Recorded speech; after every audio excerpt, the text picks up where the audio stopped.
Magtatapos na ang 2024. Ano na ang New Year's resolution mo? Mga sisi ko dyan. Kabilang ba dyan ang pag-iipon? Abay dapat. Huwag mong kalimutan sisi. Dahil para sa ating mga nasa masa, mahirap kitain ang pera.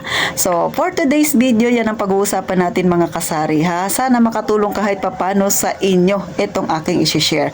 Pero syempre, bago tayo mag-umpisa, huwag ka nang mahiya mga kasari. Mag-subscribe ka na kay Ate Tintin. Pindutin mo ang like button na yan kung parehas tayo ng mga iniisip ukol sa pag-iipon.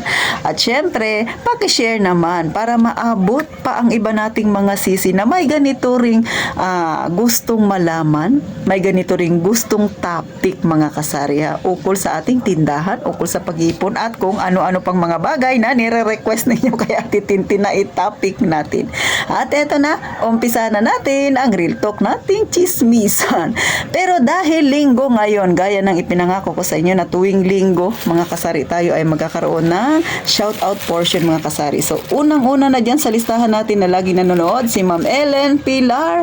Kumusta ka, Ma'am Ellen Pilar? Next, si Sisi Merasol Tumines. Magandang araw sa iyo, Sisi. Siyempre, si Ma'am Lina Madrigal, na sabi niya nga ay gustong-gusto niya yung ganitong topic, yung ukol sa pag-iipon. Next, syempre, ganon din si Ma'am Rebecca Cansana na gustong-gusto niya na pinag-uusapan yung usaping ipon, lalo na may maliit ding tindahan si Ma'am. Kumusta ka, Ma'am Rebecca Cansana? At higit sa lahat, ang people pleaser, kaya raw medyo nagka-problema ang kanyang tindahan, si Ma'am Lovely Rodriguez. Next time, Ma'am, hayaan mo lang kung ano man yung iniisip nila. Huwag mong intindihin kung ano ang damdamin nila. Ang mahalaga, ang negosyo mo. At syempre, huwag masyadong maging mabait na mga kasari. So, bangon lang, Ma'am Lovely Rodriguez. At syempre, ang pinakala sa ating listahan na lagi ring nagko-comment, si Sir Neil Mendoza. Magandang araw sa iyo, Sir Neil. Salamat po sa laging panonood kay Ate Tintin. So, ipiplex ko lang sa inyo mga kasari yung aking binili na lagayan. Kung yung mga mayayaman, meron silang tinatawag na caja de hierro or yung vault, yung mga may combination, lagayan ng kanilang pera, mga alahas, mga ginto. Kaya tayo, wala man tayong mga ganyang kalaking pera, kaya kailangan yun pag nagpagawa ka, napakamahal nun. So, ito yung kay Ate Tintin naman, maliit lang siya na para siyang libro. So, syempre, isi-share ko to sa inyo dahil yung iba dyan, gustong-gusto rin ng mga ganitong klase na lagayan, o di ba? Medyo safe din naman siya kung iiwan niyo yung inyong ipon sa bahay, tago niyo lang ng maigi mga kasari. Kasi yung ipon na pinakita ko sa inyo na lagayan ko, yung sa pitaka, maganda rin naman siya. Ang problema, syempre, bibit-bitin niyo yon, o di ba? Pag pupunta kayo ng palengke, so medyo delikado rin, baka mamaya ma-hold up kayo or anong pa man ang mangyari. Pero kung iiwan niyo sa bahay niyo ay okay din naman. Pero dapat may lagayan din kayo. So, sa mga gustong itago talaga yung kanilang inipon na hindi napapansin ng iba na sila ay may ipon. So, pwede ninyo itong bilhin. Pero nasa sa inyo pa rin mga kasari. Para sa akin, medyo hindi naman siya ganun kamahal kasi wala pang 300 pesos ito yung aking pagkabili mga kasari. Pero malaking pakinabang kasi nilalagyan ko siya ng aking ipon na 1 year ipon challenge, and then nilalagyan ko rin siya ng aking investment na alahas. So, syempre, tago-tago tayo. Hindi natin pwedeng ganon-ganon na lang, ibalandra dyan yung ating ipon, mga kasari. Kailangan nakasave talaga siya. So, maganda yung ganitong klase, mga kasari. Minsan kasi, kailangan din nating bumili ng mga lagayan talaga na sa tingin natin ay medyo safe, mga kasari. Pero, hindi naman siya 100% na safe kasi pwede pa naman din siyang bit-bitin, makawat. Kaya lang, kung nasa bahay naman kayo, katulad kayo sa akin na dito lang sa bahay, ay maganda siyang ipunan at saka hindi siya masyadong halata na may pera. Sa totoo lang, sa akin na dito sa amin, ako lang yung nakakaalam na may ganun akong lagayan. Since na-share ko na sa inyo, so alam nyo na rin yung lagayan ni Ate Tintin. Pero, natutuwa lang ako na ipakita sa inyo mga kasari kasi alam ko, may mga kasari tayo nakaparehas ko yung ugali. Baka sakaling makatulong ito kung nag-iisip kayo na kung ano ba yung magandang lagayan ha mga kasari. So ito na, ipakita ko na sa inyo yung mga pinagagawa na naman ni Ate.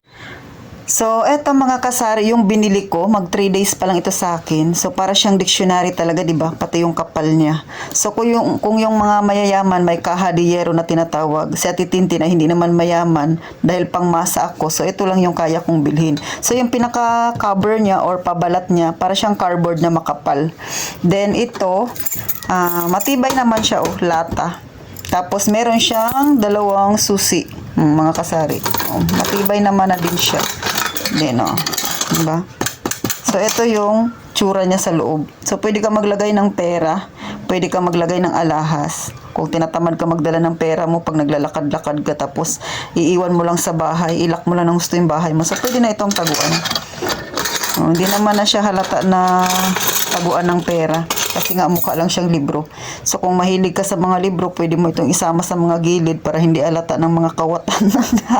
Di ba? Tapos nakatagilid lang siya ng gano'n. So, nasa sa inyo na yun mga kasari. Sa titintin kasi medyo mahilig akong mag-ipon. Ayoko rin na magdadala-dala ng minsan ng malaking halaga kay delikado. So, dito ko siya naisip na itago. Sa mga gusto dyan, sa TikTok ko lang naman to siya nabili mga kasari. Okay ba? Sa mga kasari, ano sa tingin ninyo? Maganda ba? Pero para sa akin, okay na siya. Kasi hindi man ako mayaman, kaya hindi ko kailangan yung kahadiyero. Wala rin akong may lalagay doon. Isa pa, napakamahal noon pag bumili ka ng ganon, mga kasari. Sa akin, tamang pangmasa lang ang kaya kong ilagay sa mga ganong klaseng lagayan, mga kasari. Para sa akin, for safety lang naman ang aking pera. Diba? Okay na rin siya. Sa mga hindi pa nakapag-ipon dyan, o wala pang balak mag-ipon, abay mag-try na kayo. Malay ninyo, mas magaling pa pala kayo mag-ipon kaysa kay Ate Tintin, di ba? Kaunting push nyo lang yan mga kasari. Subukan nyo lang. Mas mainam pa rin na may ipon kayo dahil sa panahon ngayon, mahirap kitain ang pera mga kasari. At syempre, pag nagka-emergency kayo, mas maganda pa rin na may sarili kayong pera para may madukot kayo. Kumbaga, hindi nyo na kailangang mangutang sa ibang tao. So hanggang dito na lang, hindi ko kayo iniinggit kay hindi man yan kainggit-inggit mga kasari. Gusto ko lang kayong ma-inspired kay Ate Tintin. So lahat ay gagawin para lang maging maayos ang aking pag-iipon. So hanggang dito na lang. Gaya nga ng palagi kong sinasabi, mag-iingat tayong palagi mga kasari.